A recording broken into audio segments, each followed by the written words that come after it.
Fellow Nigerian youths, my problem about this country, it's not all the whole political stuffs. I only cry for the Nigerian youth who doesn't understand that poor leadership has made our healthcare facility to die. Listen, Nigerian youths, I am a pharmacist. Have worked in the hospital. I have seen things. A lot of people die for reasons that they shouldn't die. Ask yourself, some of these elderly politicians, I'm not going to mention names, who are alive today, is it not because of the money they have for which they can afford the best of healthcare? When you answer that question, and then you can call me, I will explain to you how they have destroyed the health sector with poor leadership. Nigerian youths, wake up. If you love your children, if you love yourself, if you love your parents, your mother, if you love your fellow Nigerians who are poor, then the time to make the right decision is now. We can't afford to make a mistake again. I will speak from the area that I know. That's my area. And that is the health sector.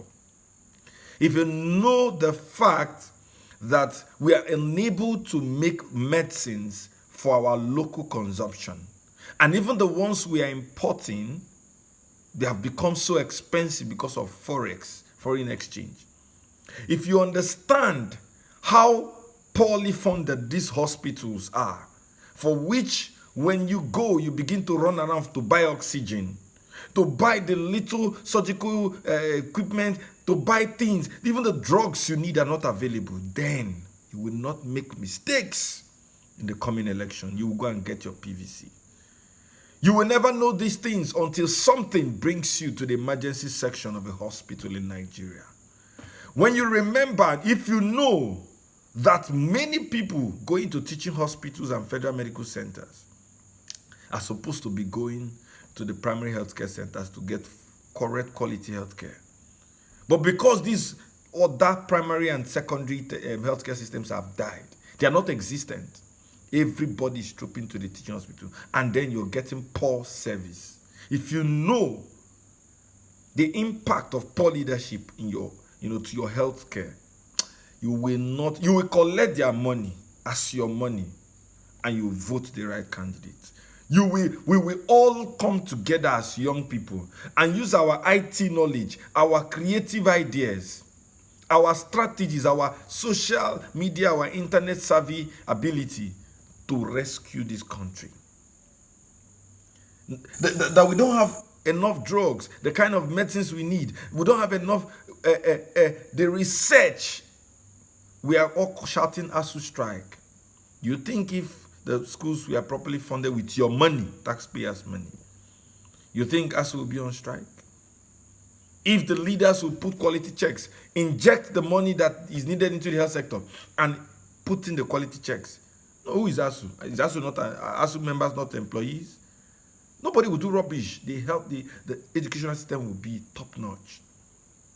Nigerians have the brain. They only need the correct grooming platform and exposure. Look at how much is spent on buying forms and ask yourself, how much is that equipment that you could not see to do that research, that practical that you were supposed to do in school, or that you had to spend so much money to go to one lab in another state because there's only one in the region, and somebody is giving you 100,000 naira, 5,000 naira, just so that you emerge and impoverish you the more. And you're planning to get married and have kids. And when the kids come in, they will suffer because you failed to vote for the right candidate. So do you love your kids, fellow Nigerian youth? Is it not a thing of shame that go to the embassy, just a nation blessed like Nigerians? Don't you hear the stories of fellow Nigerians outside? When we go to the embassy, we are at the mercy of the foreigners because we want to go to their country. And how do you think they look at us when we have a great country that they are coming in? Fellow Nigerians, why are we running to other countries when we have a blessed and rich nation? They have removed history from our curriculum because they want us to remain in the dark. They don't want to tell you where we are coming from. They laugh at us because when things happen, we discuss, we make noise, and then 1, 2, 3 days, we forget about it. Can we just put an end to this trash? They tell us it's their time. Is it their time, or is it about us?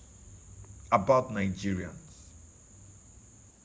Zoning, consensus candidate, all that is about the party's quest to win power. And you are joining in the discourse and you're leaving it at that. Are we coming together, fellow Nigerian youths, to strategize, to be the real godfathers, to dictate those who will emerge? And those who emerge must be people who sing the song of the youth, who put our interests first, because the today and tomorrow is ours. My fellow Nigerian youths, I speak because I see a lot of people, a lot of things happen that I can't mention. But if you engage me in a discussion, I will tell you things that will change your mind. Our healthcare sector is in shambles. That is the least we should have. And when we gather, they bring propaganda to divide us. And you think there is no fire on the mountain. They make it look like there is no hope. It's a lie. If there is no hope, why are they fighting to be there? There is hope. The hope is with me and you. They are only robbing you, sedate you with some money, with some opportunities, and then they collect it. They've made us to hate ourselves. They've made us to hate ourselves. Now we see ourselves as the problem. We are not the problem. But no matter how it be, guy, you no be my problem, no be your problem. We know our problem. Some countries like Ghana, they have saved themselves. We don't need to wait how long it took America to. We can start now to save ourselves. Why did the Lekki toll gate and the NSAS protest and all that, why did it scatter? Before the massacre at the toll gate, didn't we see how sponsored hoodlums came? Nobody should lie anything to us. I don't want to even delve into that. But Nigerian youth, we get eye. Make we shine our eye. We know waiting day. If they give you money, collect, but don't support a bad candidate. Don't support a thief. Don't support whoever, whatever name they call themselves. Let us look for good and credible people. Imagine somebody saying that a good man should go and sell popcorn and ice cream. People come up in these. People will come up in live televisions where millions of Nigerians are watching. The DSTV, you pay so much for somebody to come into come to live TV program and be talking anyhow as if Nigerians are mad. People talking anyhow. See the kind of things we see. Insecurity, the basic thing that a leadership, a government should provide for the citizen is not there. We buy water, we do borehole, we pay NEPA bill, we buy solar panel, we do everything for ourselves. Do you remember when we are taught basic amenities? How many amenities are basic and are provided for you? Nigerian youth. Shebi, we don't forget. Where we are going, the destination is ours. And nobody should rob us. Nobody should take it away from us. Please, it's not about any party. It's not about any religion. It's not about any tribe. Religion and tribe are not our problem. These are artificial things, that notions being indoctrinated into us to deceive us. They will create something. We'll be chasing that thing while they are feasting.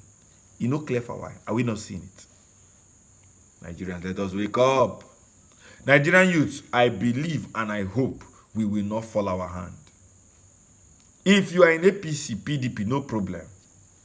Labour Party, no problem. But let us come together secretly. Let us form the cabal of the youth, the Nigerian youth cabal. Let us sing with one voice. Let us reward excellence. That is all I plead with you, my fellow Nigerian youth. Let us shock them. Make we shock them. Make we take our country back. Nigeria is ours. And nobody will change it. Nobody will deceive us. God bless Nigeria. Amen.